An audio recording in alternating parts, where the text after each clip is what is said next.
आज का टॉपिक आपका है केंद्र और राज्य संबंध। केंद्र और राज्य संबंध हम देखते हैं भारतीय संविधान में। तो भारतीय संविधान में केंद्र और राज्य से संबंधित जो विवरण आपको मिलता है, संविधान का जो स्वरूप है वो संघीय है और संघीय स्वरूप का दायित्व संभालते हुए संसद राज्यों को भी कुछ शक्तियाँ दिया है और कुछ केंद्र के पास शक्तियाँ हैं। लेकिन मुख्य रूप से शुरू में ही बता दे रहा हूँ, प्रधानता के रूप में केंद्र सरकार के पास, केंद्र के पास, संसद के पास अधिक शक्ति है। राज्य के पास शक्तियाँ कम हैं। राज्य में जो हम शक्ति देखते हैं वो केवल राज्य सूची से संबंधित जो विषय हैं उन पर कानून बनाने का इनके पास पावर है। शुरुआत करने से पहले आप जान लीजिए कि 3 प्रकार की शक्तियों का इसमें विवरण किया गया है। कौन कौन से? विधायी शक्ति, प्रशासनिक संबंध, वित्तीय संबंध। विधायी संबंध में जो केंद्र और राज्य के बीच में शक्ति का बंटवारा हुआ है, प्रशासनिक संबंध के बीच में और वित्तीय संबंध में। ये 3 प्रकार के संबंध आपको मिलेंगे जो केंद्र और राज्य के बीच में अलग अलग बंटवारा किया गया है। लेकिन भारतीय संविधान में एकीकृत न्याय व्यवस्था लागू की गई है, यानी राज्यों के लिए भी एक ही न्यायालय और केंद्र के लिए भी एक ही न्यायालय। मतलब न्यायालय की जो व्यवस्था है, न्याय की जो व्यवस्था है वो हमारा एकीकृत है। लेकिन अगर हम देखते हैं केंद्र और राज्य के शक्ति के संबंध में, तो हमारा क्या है, 3 स्तरीय है। विधायी संबंध, प्रशासनिक संबंध, वित्तीय संबंध। ये 3 स्तरीय जो आपके राज्य और केंद्र के बीच में शक्तियों का बंटवारा किया गया है, ये भारत शासन अधिनियम 1935 के अंतर्गत इसको लाया गया। ये बात आप याद रखिएगा। दूसरी बात एक और आपको समझ लेनी है कि किस किस तरह से इसका, कहाँ से, किस अनुच्छेद से कितने अनुच्छेद तक इसका विवरण है। यह प्रश्न पूछा जाता है, इसलिए हम इसको पढ़ा रहे हैं। विधायी संबंध भाग 11 अनुच्छेद 245 से 255 तक है, जो इसमें पहला वाला संबंध है। यहाँ पे भी लिखा गया है, इसको आप देख सकते हैं। 4 स्थितियों में केंद्र और विधान के सीमांत क्षेत्र में, केंद्र और विधान के जो विधानमंडल है उसके सीमांत क्षेत्र में, और विधायी विषयों का बंटवारा और राज्य क्षेत्र में संसदीय विधान, ये किस प्रकार चलेंगी उसका विवरण विधायी संबंध में दिया गया है, भाग 11 अनुच्छेद 245 से 255 तक। अब देखेंगे तो यहाँ पे आपको दिखेगा केंद्र और राज्य विधान का क्षेत्रीय विस्तार। पहला, संसद पूरे भारत में कोई भी कानून ऐसा बना सकता है जो पूरे भारत क्षेत्र पर लागू होगा, यानी जो संसद का कानून होगा वो पूरे भारत क्षेत्र पर लागू होगा। दूसरा, राज्य विधानमंडल ऐसा कानून बना सकती है जो वो केवल उसके राज्य क्षेत्र पर लागू होगा। यूपी का जो कानून बनेगा विधानमंडल में, विधानसभा में, लखनऊ में, वो केवल यूपी पे लागू होगा, न कि दिल्ली और एमपी पे लागू होगा। ठीक है। तीसरा पॉइंट, केवल संसद अकेले अतिरिक्त क्षेत्रीय विधान बना सकता है। यह शक्ति केंद्र में संसद को प्राप्त है। विधायी विषयों का बंटवारा करेंगे तो 7वीं अनुसूची में, ये याद रखिएगा, मूलतः यह अनुसूची पहले से जोड़ी गई है, बाद में कोई संविधान संशोधन करके इसको नहीं जोड़ा गया है। मूल संविधान में 8 अनुसूची थी, 7वीं अनुसूची की बात कर रहा है, यानी पहले से 8 थी तो 7वीं भी उसमें है। तो 7वीं अनुसूची में संघ सूची, राज्य सूची और समवर्ती सूची, 3 प्रकार की सूचियों का विवरण है, जिसमें संघ सूची में जो कानून होगा वो केंद्र सरकार बनाएगी और इसके अंदर तक 97 विषय रखे गए हैं। 97 विषय पर केवल कानून बनाने का प्रावधान किसके पास है?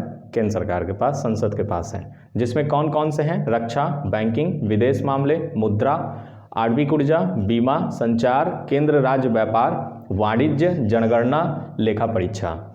ये 97 प्रकार के विषय हैं। उसमें से कुछ विषय एग्जाम्पल के तौर पे यहाँ पे आपको लिखे गए हैं। इसमें केवल और केवल संसद कानून बनाती है, इस बात को आप याद रखेंगे। आपसे क्वेश्चन पूछा जाता है निम्नलिखित में से किस पर संसद कानून नहीं बनाती है या कानून बनाती है, और इसमें से कोई उठा के आपको दे दिया जाएगा, इसलिए इसको आप ढंग से याद कर लीजिए।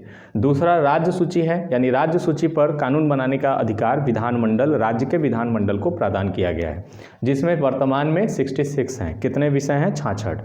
उसमें कौन कौन से एग्जाम्पल के रूप में? सार्वजनिक व्यवस्था, पुलिस, जन स्वास्थ्य, सफाई, कृषि, जेल, यहाँ 2 बार जेल हो गया, स्थानीय शासन और मत्स्य पालन और बाजार। इन पर जो कानून बनेगा ये राज्य सूची बनाएगी, यानी विधानमंडल, योगी सरकार बनाएगी उत्तर प्रदेश में, ये चीज़ों पर। तीसरा है समवर्ती सूची। कुछ ऐसे प्रावधान रखे गए हैं, कुछ ऐसे विषय रखे गए हैं जिनकी संख्या 52 है, जिन पर दोनों मिलकर कानून बनाते हैं। वो कौन कौन से हैं? आपराधिक कानून प्रक्रिया, सिविल प्रक्रिया, विवाह, तलाक, ये तीनों लॉ के फैक्टर हैं, लॉ के पॉइंट हैं। आपराधिक कानून प्रक्रिया आप आईपीसी हो गया, इंडियन पैनल कोड के अंतर्गत जो आती है। सिविल प्रक्रिया सीआरपीसी हो गया। विवाह एवं तलाक। जनसंख्या, देख लीजिए जनसंख्या नियंत्रण कानून अभी आने वाला है ना, उस पर केंद्र सरकार बना रही है और राज्य सरकार जो चाहेगी विरोध करे, जो चाहेगी उनसे भी राय लिया जाएगा। क्यों? क्योंकि ये समवर्ती सूची में है। तो देखिए यहाँ पे लिखा हुआ है जनसंख्या एवं नियंत्रण, परिवार नियोजन, श्रम कल्याण, आर्थिक एवं सामाजिक योजना, दवा, अखबार, पुस्तक एवं छापा और प्रेस, जो भी हैं ये सभी चीज़ें दोनों पे लागू होती हैं। यानी केंद्र सरकार भी इस पे कानून बना सकती है और राज्य सरकार भी। इसे समवर्ती सूची कहते हैं, याद रखिएगा। समवर्ती सूची में केंद्र और राज्य दोनों कानून बनाते हैं। राज्य सूची में केवल राज्य सरकार कानून बनाती है और संघ सूची में केंद्र सरकार कानून बनाती है। अगर दैनिक लैंग्वेज में आप समझेंगे तो ऐसे समझ सकते हैं। इसमें आपसे पूछा जाता है, डायरेक्टली प्रश्न पूछा जाएगा, इसको आपको रट लेना है पूरी तरह से अगर आप कहें तो। एक बात याद रखिएगा, 42वें संविधान संशोधन में 5 विषय जो राज्य सूची में शामिल थे, उन सूचियों में से समवर्ती सूची में उनको शामिल किया गया। वो कौन कौन से थे? शिक्षा, वन, नाप एवं तौल, वन्य जीवों का पक्षियों का संरक्षण और न्याय प्रशासन। ये 5 चीज़ें पहले किसमें थे? राज्य सूची में। इन 5 विषय को निकाल के किस में डाल दिया गया है? 42वें संविधान संशोधन के अंतर्गत समवर्ती सूची में। अब इस पर कानून बनाने का दोनों के पास अधिकार है। ये बातें आपको समझ में आ गई होंगी। अब आप इसमें देखेंगे 101वें संशोधन द्वारा जो 2016 में हुआ था, 101 वाला संविधान संशोधन हुआ था 2016 में, उसमें जीएसटी लाया गया था, वस्तु एवं सेवा कर। संबंधित विषय का प्रावधान किया गया है। ठीक है, तो ये आप याद रखिएगा। ये राज्य और केंद्र दोनों के बीच में बंटवारा होता है। इस पर बहुत सारी शक्तियां अंदर निहित हैं। जिस दिन हम जीएसटी पढ़ाएंगे आपको उसमें डिटेल बता देंगे। अपशिष्ट सूची से संबंधित विषयों पर, अपशिष्ट सूची का मतलब यह है जिस पर ऐसा न हम 97 वाले विषय में, न 66 वाले में, न 52 वाले में ऐसा विषय हमने डाला ही नहीं, हमारे दिमाग में नहीं आया। कल को स्थिति ऐसी हुई कि अच्छा इस तरह की चीज़ों पर कौन कानून बनाएगा, तो इस तरह की चीज़ों को अपशिष्ट सूची में बोलते हैं। मतलब ऐसे विषय जिनको हमने न संघ में रखा है, न राज्य में, न समवर्ती में, उन सूची को हम अपशिष्ट सूची में रखेंगे। और उस अपशिष्ट सूची में जो वो विषय आएगा उस पर कानून बनाने का अधिकार संसद को प्राप्त है, उसमें राज्य सूची के पास नहीं जाएगा। ठीक है, प्रशासनिक संबंध देखेंगे तो भाग 11 256 से 263 तक है। ठीक है, 263 में 256 से 263 में है। पहला इसमें मैंने सीधे शॉर्ट फॉर्म में लिख दिया है, नेक्स्ट क्लास में आपको पूरा डिटेल इसका एनालिसिस बताऊंगा प्रशासनिक संबंध वाला। फिलहाल में आज इतना आपको मैंने बताया, इसको देखना है। कार्यकारी शक्तियों का बंटवारा किया गया है प्रशासनिक संबंध में। कार्यकारी शक्ति, दूसरा राज्य एवं केंद्र के जो दायित्व हैं उसका बंटवारा किया गया है। कार्यों का पारस्परिक प्रतिनिधित्व हो सके, मतलब राज्य के भी लोग उसमें प्रतिनिधित्व कर सकें और केंद्र के भी लोग, उसका मतलब है केंद्र एवं राज्यों के बीच अच्छा सहयोग रहे, कटुता की भावना ना आए, इसका भी ख्याल रखा गया है। अखिल भारतीय सेवाएं, इसका भी ख्याल रखा गया। अखिल भारतीय सेवा तो आप जान ही रहे हैं, आईएएस, आईपीएस और आईएफएस, ये आपके आते हैं अखिल भारतीय सेवाओं में।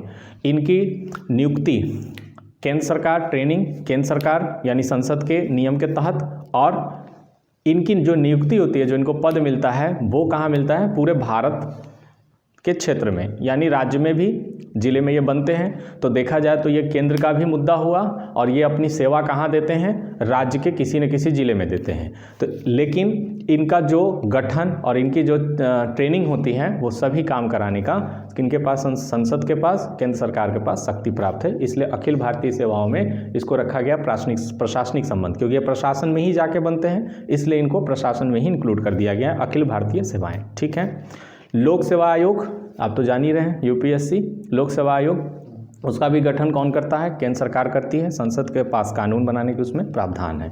जैसे 2013 में सीसैट हटाना है, सीसैट रखना है, सीसैट में हिंदी के क्वेश्चन इतने होंगे, अंग्रेजी क्वेश्चन इतने होंगे, ये सब प्रावधान किया गया था, संसद में बहस होकर हुआ था। ठीक है, एकीकृत न्याय व्यवस्था है, ये आप याद रखिएगा।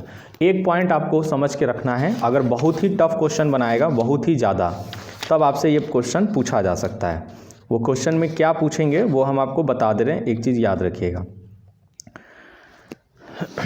मान लीजिए कि कोई ऐसा मुद्दा है, जो मुद्दा राज्य और केंद्र दोनों के बीच में फंस गया और सामूहिक महत्व है, मतलब केंद्र के लिए भी महत्व है उसका और राज्य के लिए भी महत्व है।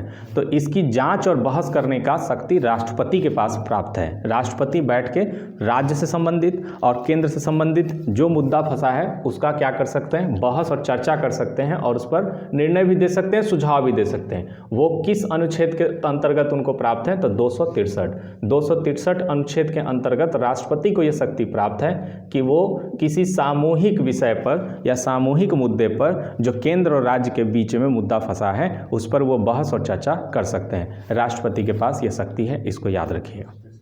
ठीक है, इसके बाद हम आगे देखेंगे अंतर्राज्यीय जो बहुत सारे ऐसे मुद्दे होते हैं जिन मुद्दों पर कभी कभी मामला फंस जाता है। जैसे एक नदी है जो दिल्ली से निकलकर यूपी आ रही है, अब कितना पानी दिल्ली तक रोकना है, कितना पानी यूपी को चाहिए, ये सब बीच में मुद्दे फंसते हैं। तो इसका भी विवरण कैसे कैसे उसका प्राप्त है वो अगले क्लास में हम आपको डिटेल में समझाएंगे।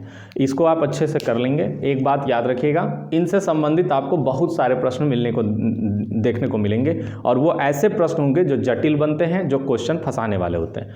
हम अभी केवल उसी प्रश्न को बता रहे हैं, आपको उसी क्लास को दे रहे हैं जो कि आपका मॉडरेट क्वेश्चन बनता है, अच्छे क्वेश्चन बनते हैं तो आप फंस सकते हैं। बाकी सिंपल क्लासेस मैंने दे चुकी है आपको, जितने भी हैं सब इजी वे में आपको पढ़ा चुका हूँ। ये ऐसे टॉपिक हैं जो आपको उलझा सकते हैं, इसको आप कंप्लीट कर लें। धन्यवाद।